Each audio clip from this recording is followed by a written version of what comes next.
नमस्कार मित्रों एवं प्रिय विद्यार्थियों। सीधी सटीक बात डॉक्टर रवि शर्मा मधुप के साथ मेरी इस वीडियो श्रृंखला में आप देख और सुन रहे हैं हिंदी का वैश्विक स्वरूप। इसके 12वें भाग में आज मैं आपके साथ बात करने जा रहा हूं हिंदी प्रवासी साहित्य भाग 2 पर। जैसा कि मैंने अपनी पिछली वीडियो में बताया था कि पिछले 45 दिन में मेरे इस चैनल को आप सबके सहयोग से जो अभूतपूर्व लोकप्रियता प्राप्त हुई है उससे मुझे बहुत प्रसन्नता हुई है। और फेसबुक, यूट्यूब और व्हाट्सएप तीनों ही माध्यमों से आप सभी के उत्साहवर्धक संदेश प्राप्त हो रहे हैं और मेरे मन में ये इच्छा है कि मैं उन सभी साथियों के नाम लेकर उनको आभार व्यक्त करूं जो मेरा उत्साहवर्धन कर रहे हैं। तो पिछली कड़ी में मैंने 10 ऐसे ही अपने प्रिय साथियों का, मित्रों का नाम लिया था। आज भी मैं ऐसे ही 10 और मित्रों का नाम लेने जा रहा हूं और इसी तरह मैं प्रयास करूंगा कि हर बार 10-10 मित्रों के नाम लेता रहूं, क्योंकि लगभग 250-300 के करीब मित्रों ने मुझे इसमें अपने उत्साहवर्धक संदेश भेजे हैं और मेरी इन वीडियो को लाइक किया है, सब्सक्राइब किया है और थोड़े से समय में 162 सब्सक्राइब हो जाना भी मुझे लगता है कि एक उपलब्धि कही जा सकती है, क्योंकि जैसा कि मैंने पहले कहा था कि इसमें ना किसी प्रकार की अतिशयोक्ति है, ना बढ़ा चढ़ाकर कोई मिर्च मसाले वाली खबरें हैं, ना ही किसी प्रकार से उत्तेजना फैलाने वाली कोई सूचनाएं या जानकारी। शुद्ध भाषा और साहित्य पर केंद्रित मेरे इस वीडियो चैनल को लोकप्रिय बनाने में जिन आत्मीय जन का मुझे सहयोग मिला है, पिछले दिनों में सहयोग कहें या उत्साहवर्धक संदेश मिले हैं, उनके मैं कुछ नाम आज आपके सामने रखने जा रहा हूं। बठिंडा से पुष्पा गौड़, लहरागागा से गोपाल कृष्ण शर्मा, दोनों पंजाब में स्थित हैं ये, और दिल्ली से जसवंत रावत, पटियाला से आशीष कौशिक, दिल्ली से कविता मेहता और बाकी सब दिल्ली से ही हैं, संदीप आनंद, चंद्र प्रकाश, राकेश चानना, रजनी सूद और सृष्टि भार्गव। और नाम अगली बार। तब तक हम वापस लौटते हैं अपने विषय पर, जो है प्रवासी हिंदी साहित्य भाग 2। भाग 1 में मैंने प्रवासी शब्द को स्पष्ट किया था और मॉरिशस के प्रवासी हिंदी साहित्य पर चर्चा की थी। आज मैं इसमें बात करने जा रहा हूं फिजी का प्रवासी हिंदी साहित्य, सूरीनाम का प्रवासी हिंदी साहित्य और त्रिनिडाद का प्रवासी हिंदी साहित्य। तो सबसे पहले चलते हैं फिजी की ओर। फिजी के बारे में आपको मालूम है कि फिजी में भारतवंशी बड़ी संख्या में रहते हैं और वहाँ महेंद्र चौधरी जी जब प्रधानमंत्री बने थे फिजी के, तो उन्होंने वहाँ हिंदी को वहाँ की राष्ट्रभाषा घोषित कर दिया था। आज भी वहाँ बिना हिंदी जाने किसी का उच्च पद पर पहुँचना कठिन है, ऐसा कहा जाता है। तो फिजी के हिंदी साहित्यकारों के बारे में चर्चा करते हैं। इसमें प्राचीनतम नाम में हमारे पास 1914 में पंडित तोताराम सनाढे का नाम सबसे पहले आता है, जो फिजी में 21 वर्ष बिता करके वापस भारत लौटे थे। और उस समय उनके भारत लौटने पर पंडित बनारसी दास चतुर्वेदी ने एक पुस्तक संपादित की थी जिसका शीर्षक था फिजी द्वीप में मेरे 21 वर्ष। इसी के साथ साथ उन्होंने इनकी लिखी हुई 2 और पुस्तकें संपादित की, फिजी में भारतीय और फिजी की समस्या। इसके अतिरिक्त फिजी के अन्य हिंदी साहित्यकारों में महत्वपूर्ण नाम हैं पंडित कमला प्रसाद मिश्र, जोगिंदर सिंह कंवल, महावीर मिश्र, काशीराम कुमुद, राम नारायण, सलीम बख्श, राम अवतार, अनुभवानंद आनंद, बलराम वशिष्ठ, बाबू कुंवर सिंह, राघवानंद शर्मा, सुखराम, सरस्वती देवी आदि। इन नामों से ही आप अनुमान लगा सकते हैं कि फिजी में किस तरह से भारतीय नाम अर्थात भारतीय संस्कृति अर्थात भारतीय चिंतन वहाँ विद्यमान है और वहाँ का हिंदी साहित्य इसका प्रमाण है।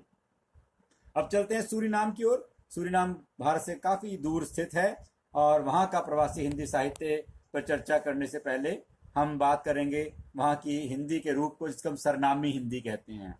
हाँ, इससे पहले मैं एक बात बताना भूल गया।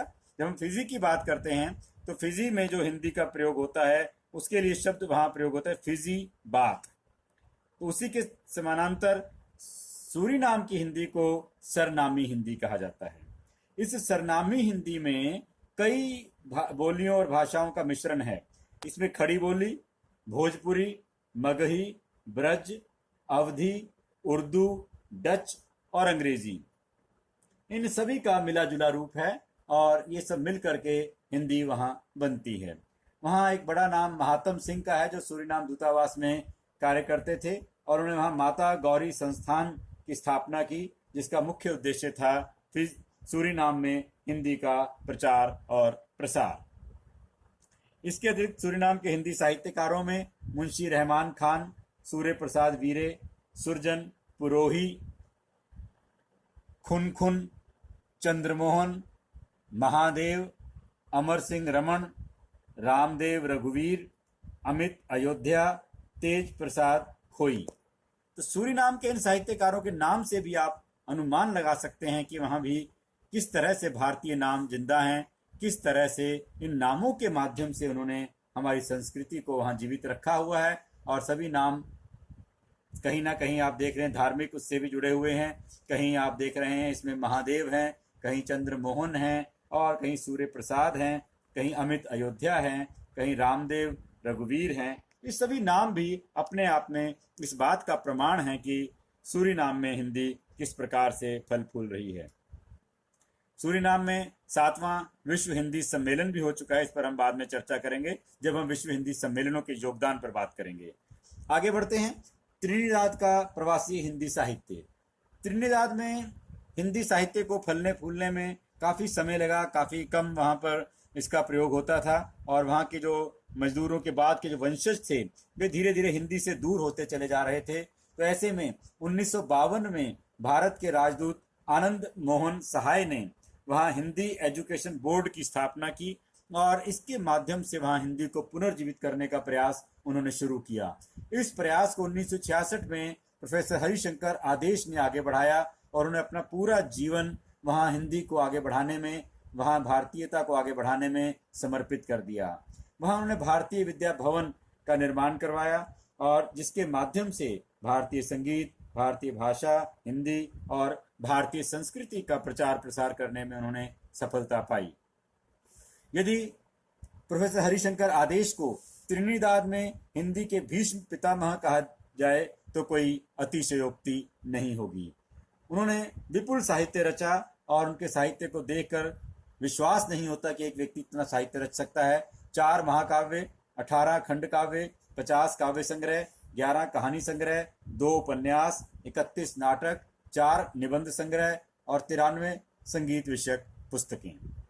तो इस प्रकार प्रोफेसर हरिशंकर आदेश ने त्रिनिदाद में प्रवासी हिंदी साहित्य को अपना महत्वपूर्ण योगदान दिया। इसके अतिरिक्त अन्य भी कुछ वहाँ साहित्यकार हुए हैं लेकिन उनका अभी इतना महत्व स्वीकार नहीं किया गया। इसी तरह से गयाना, टोबैगो आदि में भी हिंदी का कार्य हो रहा है। उसकी गति अभी कम है लेकिन वहाँ धीरे धीरे ये प्रयास जारी हैं कि किस प्रकार से हिंदी को आगे बढ़ाया जाए। जैसा मैंने पहले बताया था कि वेस्ट इंडीज़ की जो वहाँ विश्वविद्यालय हैं वहाँ पर भी हिंदी का अध्ययन अध्यापन शुरू हो चुका है। आशा करते हैं कि भविष्य में वहाँ भी हिंदी फलेगी फूलेगी। तो इस प्रकार हम देखते हैं कि ये सारे देश वे देश थे जो मुख्य रूप से गिरमिटिया देश कहलाते हैं और इन देशों में आज से 4-5 पीढ़ी पहले ये जो लोग गए थे, भारतवंशी गए थे 150 साल पहले लगभग, उन्होंने और उनके वंशजों ने किस प्रकार से हिंदी के माध्यम से भारतीय संस्कृति को जीवित रखा है, ये हम सब के लिए बहुत ही प्रेरणादायक बात है, बहुत ही गर्व की बात है और इसके माध्यम से हम हिंदी की शक्ति को भी पहचान सकते हैं। तो इसके पश्चात अगले भाग में मैं बात करने वाला हूँ अन्य देशों में जो हिंदी का प्रचार प्रसार हिंदी साहित्यकारों के माध्यम से हुआ है, विशेष रूप से जो भारतीय मूल के हिंदी साहित्यकार हैं उन पर मैं केंद्रित करूंगा और अमेरिका, इंग्लैंड, कनाडा आदि देशों की बात मैं उसमें करने वाला हूं। तो देखते रहिए सीधी सटीक बात डॉक्टर रवि शर्मा मधुप के साथ। नमस्कार।